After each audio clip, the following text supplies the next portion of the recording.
मैं बोलूँगा कि एनसीईआरटी बेस्ड बुक्स होती हैं, उसको पढ़िए, उसके साथ क्वेश्चंस काफ़ी सॉल्व कीजिए।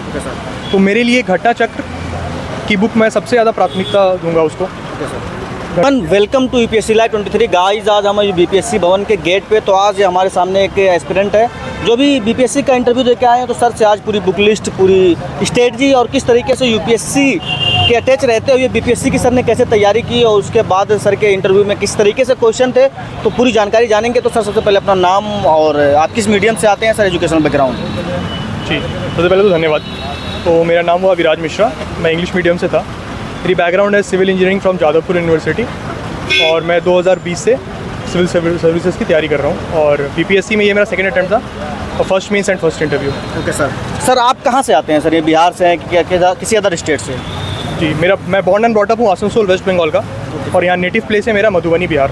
Okay sir. तो सर एक चीज़ और बात आती है कि आपको जैसे कोई शुरुआत में जो बच्चे आते हैं एनसीईआरटी या फिर एडवांस, वो सिलेबस नहीं देखते हैं, किस तरीके से आप उनको बच्चों को आप बताना चाहेंगे कि आप यहाँ से स्टार्ट करिए और यहाँ तक अपनी तैयारी को लेके जाइए?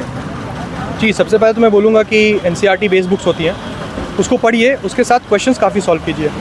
तो मेरे लिए घटना चक्र की बुक मैं सबसे ज़्यादा प्राथमिकता दूंगा उसको। घटना चक्र की बुक इधर इंडियन एक्सप्रेस या हिंदू। तो एनसीईआरटी और घटना चक्र के अलावा आपने कोई एडवांस बुक की या फिर वहीं तक सीमित ही रहा आपका, जैसे मतलब घटना चक्र एनसीईआरटी तक? नहीं, हिस्ट्री के लिए मैंने पढ़ा था, मॉडर्न के लिए स्पेक्ट्रम पढ़ा था और एंशिएंट एंड मिडिवल के लिए पूनम दलाल दहिया मैम की बुक आती है, वो मैंने किया था।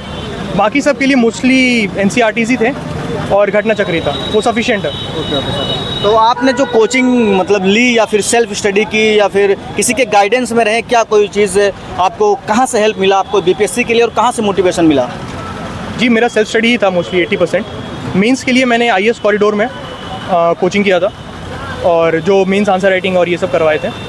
उसके बाद यूपीएससी के लिए मैंने करंट अफेयर्स के लिए एक दिल्ली में एस्पायर आईएएस है, वहाँ पे अंकित सर करवाते हैं न्यूज़पेपर की एनालिसिस, वो मैंने किया था। इसके अलावा मैंने कुछ नहीं किया था। तो ये मीडियम आपका कौन सा था, इंग्लिश या हिंदी? जी, इंग्लिश मीडियम था मेरा। इंग्लिश मीडियम था। तो आप काफ़ी सक्सेस रेशियो जो यूपीएससी का पिछले साल रहा है, यानी 2022 का रिजल्ट रहा है, इंग्लिश मीडियम का काफ़ी अच्छा रहा है। तो क्या आप ऐसा लकी बन सकते हैं कि आप भी बीपीएससी में सिलेक्शन हो पाए आपका? जी, उम्मीद तो यही है कि बीपीएससी में सिलेक्शन हो जाए इस बार, और यूपीएससी भी है, मेंस लिखा हूँ इस बार, लेट्स सी उसमें क्या होता है। Okay sir. और सर एक बात और कि जैसे आपने आंसर राइटिंग, आप मान लीजिए प्रीलिम्स क्वालिफाई हो जाते हैं, मेंस में आते हैं, लेकिन प्रीलिम्स जैसा क्वालिफाइंग है, जो आपका रैंक डिसाइड करेगा, जो आपका पोजीशन डिसाइड करेगा, वो आपकी आंसर राइटिंग डिसाइड करेगा। तो आपने आंसर राइटिंग किस तरीके से की और किस अंदाज में अपनी कॉपी को पिरोया कि आप इंटरव्यू तक आए? जी, आंसर राइटिंग में जो बीपीएससी में है या फिर उसमें सबसे इंपॉर्टेंट है टाइम मैनेजमेंट। तो आप स्ट्रिक्ट टाइम मैनेजमेंट फॉलो कीजिए, ज़्यादा पढ़ने की ज़रूरत नहीं है मेंस में, कंटेंट रेडी हो जाता है सबका, प्रेजेंटेशन स्टाइल पे फिर काम करना पड़ता है और जितने आपके शॉर्ट नोट्स रेडी रहेंगे उतना रिवीजन क्विक होगा, उतना रिकॉलिंग बेटर होगा। तो अगर आप आंसर लिख रहे हैं, कंटेंट नहीं है, वो भी काम नहीं करता है। कंटेंट बनाइए, रिकॉलिंग कैपेसिटी बढ़ाइए, फिर आंसर राइटिंग कीजिए। तो क्या कोई ऐसा आपने कोई स्मार्ट स्ट्रेटजी अपनाई कि flow chart, diagram, map, innovation, क्या डाटा, कुछ आपने ऐसा कोई अपने कॉपी में किया? जी, मैंने पर पेपर हर सब्जेक्ट का अलग अलग स्ट्रैटेजी किया था। फ्लो चार्ट मेरे हर आंसर में होते थे और GS2 में कमेटी का नाम, कॉन्स्टिट्यूशनल आर्टिकल, ये सब मैंने काफ़ी कोट किया था और GS1 history, art and culture में डायग्राम्स का काफ़ी रोल था। Okay sir. और इंटरव्यू के पैनल में जब आप जैसे एंटर किए तो आपको थोड़ी सी बात हुई, तो क्या आपको लगा कि इंटरव्यू हमारा जो पैनल है वो फ्रेंडली है या फिर कैसा है आपका, कैसा रहा इंटरव्यू पैनल? जी, मेरा दीप्ति मैम का बोर्ड था, काफ़ी फ्रेंडली पैनल था, काफ़ी कॉर्डियल था। वो काफ़ी कुछ पुश भी कर रहे थे आपको बताने के लिए, चूँकि मैं ऑलरेडी सिलेक्टेड हूँ WBCS में।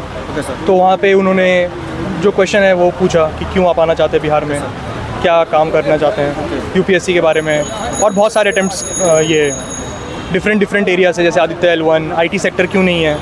मेरा डेटा साइंस बैकग्राउंड था तो मल्टी डायमेंशनल पॉवर्टी इंडेक्स पूछा उन्होंने और विभिन्न डिफरेंट फील्ड से, और मतलब वो काफ़ी कॉर्डियल थे। तो अभी क्वेश्चंस तो याद नहीं आ रहे मुझे। क्या करंट अफेयर से कोई ऐसा क्वेश्चन, जैसे अभी कन्फ्लिक्ट चला है इजराइल और हमास का, यहाँ से कुछ या आसियान गेम्स या G20 कुछ ऐसे थे? जी, मेरे बोर्ड में नहीं पूछा, बट मेरे बाकी सब बोर्ड में इजराइल, पैलेस्टीन, ये सब पूछे थे। मेरे बोर्ड में ज़्यादातर यही सब हुआ, डेटा के regarding cheese, IT sector, tourism Bihar में, यही सब रिगार्डिंग। तो ऑप्शनल आपका क्या था सर? और मेरा ऑप्शनल था हिस्ट्री था। आपने ग्रेजुएशन किस सब्जेक्ट में किया था? Civil engineering. तो ये जरूर क्वेश्चन आया होगा कि आप सिविल इंजीनियरिंग में बहुत स्कोप है, आप वहाँ अच्छा कर सकते थे, लेकिन आपको कौन सा एक्सपोजर ऐसा मिला कि आप जो है सिविल इंजीनियरिंग से आप जो है हिस्ट्री ऑप्शन लेके आप बीपीएससी इंटरव्यू दे रहे हैं? जी देखिए, क्या होता है कि स्पेशली जब आप ग्रो करते हैं बिहारी फैमिली में, तो यही रहता है कि अगर आप अच्छे स्टूडेंट हैं तो मेडिकल या इंजीनियरिंग। सेम चीज़ मेरे साथ था। ग्रेजुएशन मेरी जादवपुर यूनिवर्सिटी से हुई थी, जो कि टॉप की यूनिवर्सिटी है वहाँ पे। तो वहाँ मैंने जाके पढ़ा, लगा कि अगर यूपीएससी देने का और बीपीएससी देने का ये भी था कि मैं हिस्ट्री पढ़ पाऊँ, तो इसीलिए मैंने हिस्ट्री लिया था। और सर जैसे कोई बिल्कुल स्टार्टिंग फेज़ में है तो उसको आप क्या मैसेज देना चाहेंगे, किस तरीके से यहाँ से करिए और अपनी स्ट्रेटजी, अपना आंसर राइटिंग, या किस तरीके से, या पहले दिन से आंसर राइटिंग करने लगे, या फिर किस तरीके से आप बताना चाहते हैं? राइटिंग पहले दिन से तो करना नहीं है बिल्कुल। आप शुरू कीजिए, कंटेंट बनाइए, सब्जेक्ट इंटरकनेक्टिविटी कीजिए। इसमें 1 साल, उस 1 साल के लिए रेडी हो जाते हैं, इसका आंसर राइटिंग स्टार्ट कर सकते हैं। ओके सर, तो यानी आपका कहना है कि पहले कम से कम बेसिक अकॉर्डिंग बेसिक चीज़ें पढ़ ली जाए, क्या मोटिवेशन होगा जो बच्चे स्टार्ट कर रहे हैं, इस बार नहीं हो पाया या पिछली बार, क्या मैसेज देना रहेगा? ठीक, सबसे बड़ा मोटिवेशन यही है कि बहुत कम जॉब ऐसा होता है जहाँ पे इंटरनल सेटिस्फैक्शन और जॉब, तो ये उन अटेम्प्ट है, जब कर सकते हैं तो आप जरूर। Okay sir, thank you sir, best wishes.